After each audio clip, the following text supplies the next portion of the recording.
Hi guys, welcome back. It's Mrs. Peterson, that lady who teaches art. And this is the second part of 5th grade's video reviewing the element of art called value. So we are on this page in our value packet, and we're going to use our pencil, or our graphite and our pencil, to create different values to help these shapes go from two-dimensional, where this circle looks really flat. We're going to try to make it look three-dimensional using shading and shadows and a horizon line. So let's start just by giving ourselves just some boxes to work within so that we know where each little piece is going to be. And let's start with this cube up here.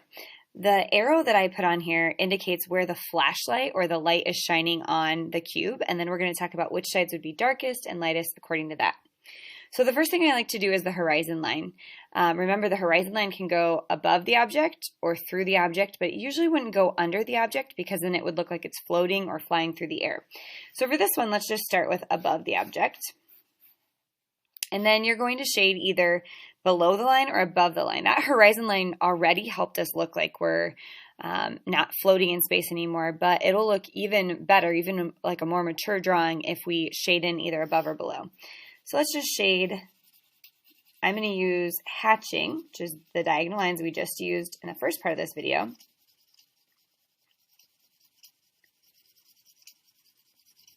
And kids will always say to me, how dark should it be? It doesn't matter as long as it's not white, and as long as you stay consistent across the top there.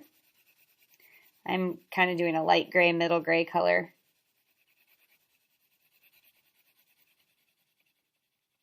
Try to fill up the whole thing, and then you can erase along that line.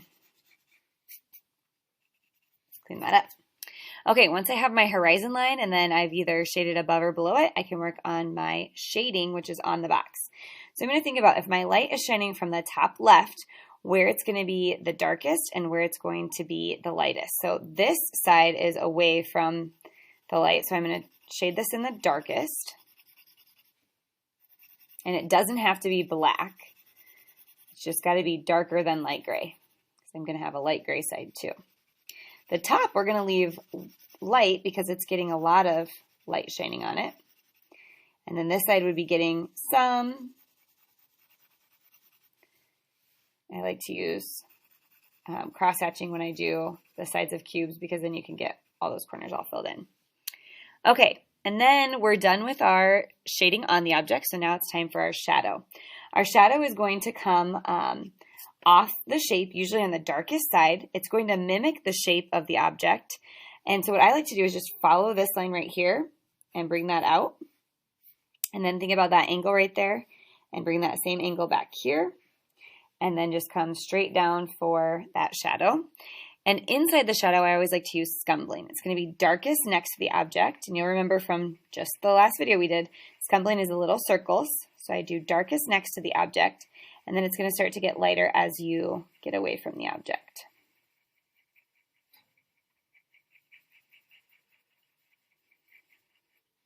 Okay. And there we have it. We have taken what was a pretty flat cube, and we've made it look pretty three-dimensional. All right, we're going to go on to our next one, which is our cone. The light in this case is going to go straight down, and we're going to do a horizon line. Let's do it through the object this time.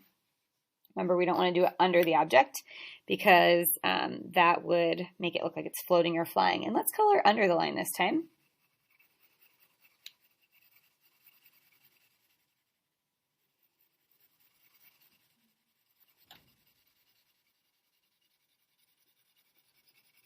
Starting with hatching, but I'm going to make this into cross hatching. It's pretty easy for my right hand to make diagonal lines that go this way. It's much harder for my wrist to go the other way unless I turn the paper. So that's what I'm going to do. I'm going to twist the paper. I'm going to start up in this corner. And this is going to end up looking like this table has maybe a piece of fabric on it. It's going to have a texture to it.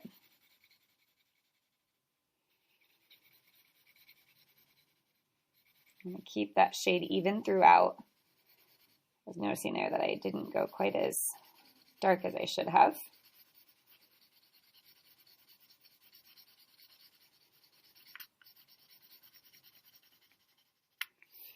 All right, clean up anything you need to with your pencil eraser. Go on from there.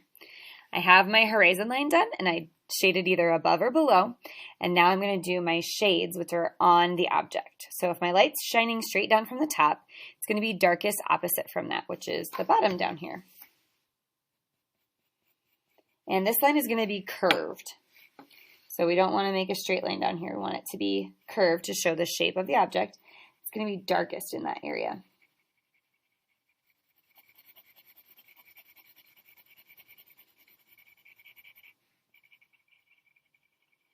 Okay, then our next area is going to also have a curved line. And instead of black, this time I'm going to make dark gray. And I want it to blend naturally. I don't want it to look drastic anywhere. Okay, my next little area, I'm going to make another curved line. And I'm going to do middle gray, following that curve as I'm shading. And then my next line is going to be my lightest line. And that's going to be light gray under there. For this one, the object would actually be sitting on top of its shadow.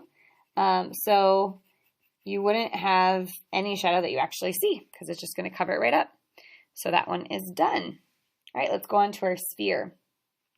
Let's again put our horizon line through the object. Notice how flat this looks right now. It looks like a flat circle. And then this time, instead of coloring below the horizon line like we did on the last one, let's color above it. And let's use stippling. Stippling is little dots. If your paper's jumping around like mine was, just hold it down with your other hand.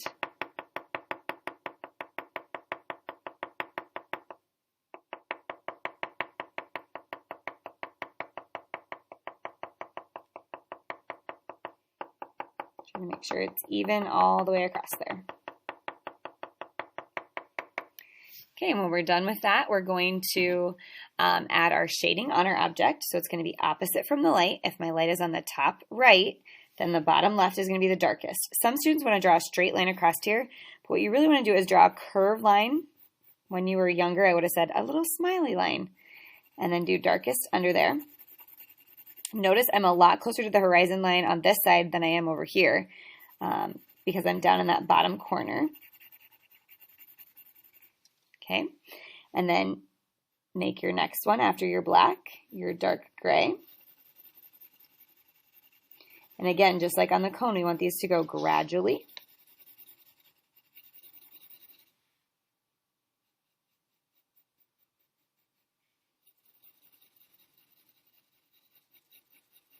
This is my middle gray. And then I'm going to have my light gray.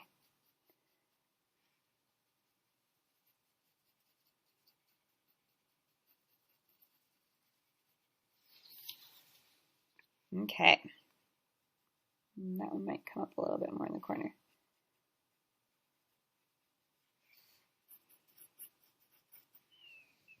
All right, then we're going to add on our shadow. Our shadow is going to be off the object, sitting on the table. It's going to be on the opposite side from the light, so it's going to be in the bottom left, and it's going to touch the darkest part and mimic the shape. So it's going to be a little round down here, and then I just bring it across like an oval and up. Okay, fill that in with scumbling, darkest next to the object, because it's blocking the most light. And then as you get away from the object, you can push not quite as hard and leave a little more white space between the circles. All right, and that one is done. Now we're going to go on to the pyramid, and I want to show you the difference between the cone and the pyramid as we work on this one. So we're going to do our horizon line again, and let's do this one above. And let's color below the line. We haven't done scumbling yet, so we'll just do some light gray scumbling, little circles everywhere, little curly cues, all around the cone. Just to show that that table and that wall that is behind it have different values.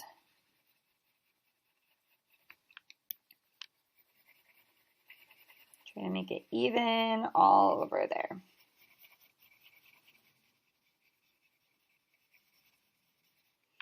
All right, if our light is shining from the top here, just like it was up here, we're going to have the darkest on the bottom, but this time this line is going to be very straight because it's mimicking that shape. And then on this side, it's going to follow it's going to be a straight line, a flat line, not a curve, but it's going to follow the angle of this. So I want to bring that back like that. All right, darkest down at the bottom.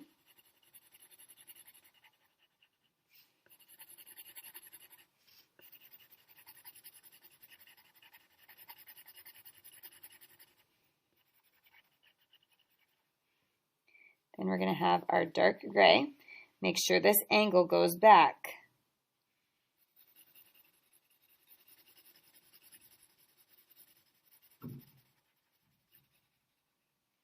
Then we're going to have our middle gray and angle this back.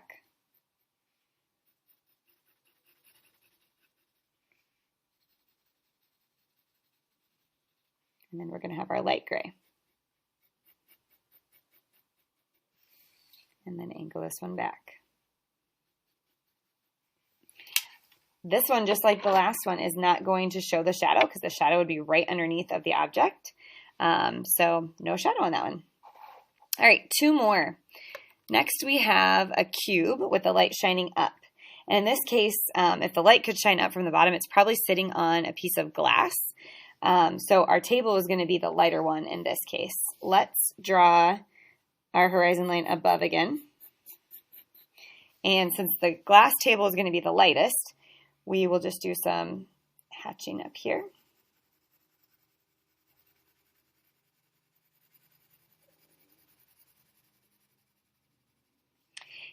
All right, and then we can come to our object. We're going to get our shading on there. The lightest would be the bottom, which we don't see, and the darkest would be the top because it's getting the least amount of light. So it needs to be at least middle gray, if not dark gray or black. Just depends on what color the cube actually is and how light the room is and how bright the light is. But these two sides would be just a little bit shaded if the light is shining right up from the bottom. They're not going to be getting full light like the bottom of this cube is. Just some. And then on this one, the shadow would actually be cast up onto the ceiling, which we don't see, so we don't need to do a shadow on that one. Let's go on to our cube. Let's make our horizon line again through the object. And if this is actually shining up on the bottom, then that means that the top is going to be darker up here. And I'm just going to do hatching again just to be quick. Try to keep the shade the same throughout.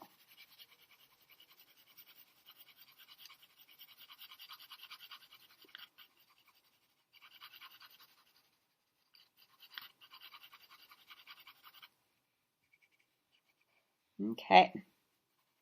And then our light is shining from the bottom. So the bottom circle that we don't see would be getting a lot of light. This top up here is going to be darkest. And then this side is going to be maybe getting some. Depending on how long this cylinder is, it may even be a little bit darker down here in a curve, like a smile. Maybe a little bit darker right there than it is on the rest because it's further away from the light, but not as dark as it is up here on the top.